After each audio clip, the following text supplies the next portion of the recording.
നിയമസഭാ തെരഞ്ഞെടുപ്പിൽ UDF വിജയപ്രതീക്ഷയിൽ നിൽക്കെ മുഖ്യമന്ത്രി സ്ഥാനത്തിനായി കോൺഗ്രസിനുള്ളിൽ ചേരിതിരിവ് ശക്തമാകുന്നു. VD സതീശനെ മുഖ്യമന്ത്രിയാക്കണമെന്നാവശ്യപ്പെട്ട് സോഷ്യൽ മീഡിയയിൽ നടക്കുന്ന വ്യാപക പ്രചരണത്തിന് പിന്നിൽ സതീശൻ ക്യാമ്പാണെന്ന സൂചനകൾ പുറത്തുവന്നതോടെ ഹൈക്കമാൻഡ് അതീവ അതൃപ്തിയിലാണ്. തെരഞ്ഞെടുപ്പ് വിജയത്തിന്റെ ക്രെഡിറ്റ് പങ്കിടുന്നതിന് മുൻപേ ഗ്രൂപ്പ് പോര് പുനരുജ്ജീവിപ്പിക്കാനുള്ള നീക്കം പാർട്ടിക്കുള്ളിൽ വലിയ ചർച്ചയായിട്ടുണ്ട്. വിദേശ രാജ്യങ്ങൾ കേന്ദ്രീകരിച്ചുള്ള വാട്സപ്പ് ഗ്രൂപ്പുകൾ വഴിയാണ് സതീശനായി പ്രചരണം കൊഴുപ്പിക്കുന്നത്. ഇത്തവണ കോൺഗ്രസിന്റെ തെരഞ്ഞെടുപ്പ് പ്രവർത്തനങ്ങൾ ഏകോപിപ്പിച്ച AICC ജനറൽ സെക്രട്ടറി KC വേണുഗോപാലിനെ തഴഞ്ഞുകൊണ്ട് സതീശനെ മുഖ്യമന്ത്രിയാക്കണമെന്ന് ആവശ്യപ്പെട്ട് ഹൈക്കമാൻഡിന് കൂട്ടത്തോടെ ഇമെയിൽ അയക്കാനാണ് കൊച്ചി ലോബിയുടെ ആഹ്വാനം. UK-യിലെ ഒരു മലയാളി അസോസിയേഷൻ ഗ്രൂപ്പിൽ സതീശൻ അനുകൂലി പങ്കുവച്ച സന്ദേശം ഇതിനോടകം തന്നെ പുറത്തു വന്നിട്ടുണ്ട്.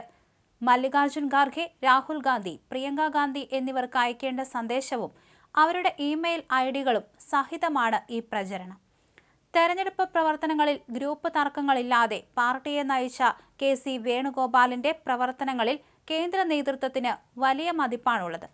എന്നാൽ പ്രതിപക്ഷ നേതാവെന്ന നിലയിൽ അവസാന കാലയളവിൽ VD സതീശൻ എടുത്ത ചില നിലപാടുകൾ പാർട്ടിക്കും സമുദായ സംഘടനകൾക്കും ഇടയിൽ വലിയ അകൽച്ചയുണ്ടാക്കിയെന്ന് ഹൈക്കമാൻഡിന് പരാതി ലഭിച്ചിരുന്നു.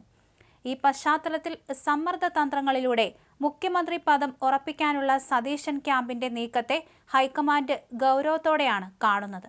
മുഖ്യമന്ത്രി സ്ഥാനത്തെ ചൊല്ലി തർക്കമുണ്ടാകില്ലെന്ന് KC വേണുഗോപാൽ നേരത്തെ തന്നെ വ്യക്തമാക്കിയിരുന്നു. ഹൈക്കമാൻഡ് എടുക്കുന്ന തീരുമാനം എന്തു തന്നെയായാലും അംഗീകരിക്കുമെന്ന് KPCC പ്രസിഡന്റ് സണ്ണി ജോസഫും രമേശ് ചെന്നിത്തല, K മുരളീധരൻ തുടങ്ങിയ മുതിർന്ന നേതാക്കളും നിലപാടെടുത്തു കഴിഞ്ഞു.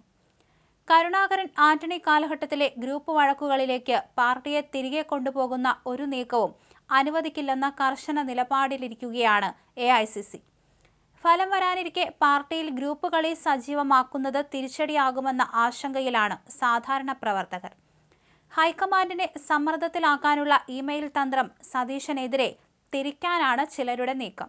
എന്തായാലും ഈ ചേരിതിരിവ് ഇപ്പോൾ കോൺഗ്രസിനുള്ളിൽ ശക്തമായിരിക്കുന്ന അവസ്ഥയാണ്. ഇത് പല നേതാക്കൾക്കിടയിലും ഇത്തരത്തിൽ തർക്കങ്ങൾ ഉണ്ടാവാനുള്ള സാധ്യതയുണ്ടാക്കുന്നുണ്ട്. എന്തായാലും സോഷ്യൽ മീഡിയയിൽ വ്യാപക പ്രചരണമാണ് നടക്കുന്നത്. അതുകൊണ്ട് തന്നെ ഹൈക്കമാൻഡും കടുത്ത അതൃപ്തിയിലാണെന്ന് പറയാം. വിജയത്തിന്റെ ക്രെഡിറ്റ് പങ്കിടുന്നതിന് മുൻപ് തന്നെ ഈ പോര് സജീവമാക്കാനുള്ള നീക്കമാണ് ഇപ്പോൾ നടന്നുകൊണ്ടിരിക്കുന്നത്. അതുകൊണ്ട് തന്നെയാണ് വിദേശ രാജ്യങ്ങൾ കേന്ദ്രീകരിച്ചുള്ള ഇത്തരത്തിലുള്ള ഗ്രൂപ്പ് പ്രചരണം പോലും നടക്കുന്നത്. തെരഞ്ഞെടുപ്പ് പ്രവർത്തനങ്ങൾ ഏകോപിപ്പിച്ച KC വേണുഗോപാലിനെ തഴഞ്ഞുകൊണ്ടാണ് ഇത്തരത്തിൽ പ്രതിപക്ഷ നേതാവിനെ മുഖ്യമന്ത്രിയാക്കണമെന്ന് ആവശ്യപ്പെട്ടിരിക്കുന്നത്. ആര് വേണം മുഖ്യമന്ത്രി എന്നൊരു തീരുമാനത്തിൽ തർക്കമുണ്ടാകുന്ന അവസ്ഥയാണ് ഇപ്പോൾ കാണാൻ കഴിയുന്നത്. ഫലം വരുന്നതിന് മുൻപേ തന്നെ ഇത്തരത്തിൽ തർക്കങ്ങൾ പതിവായി മാറിയിരിക്കുകയാണ്. ഇത് പലർക്കും അതൃപ്തിയുണ്ടാകുന്ന ഒരു കാര്യം തന്നെയാണ്.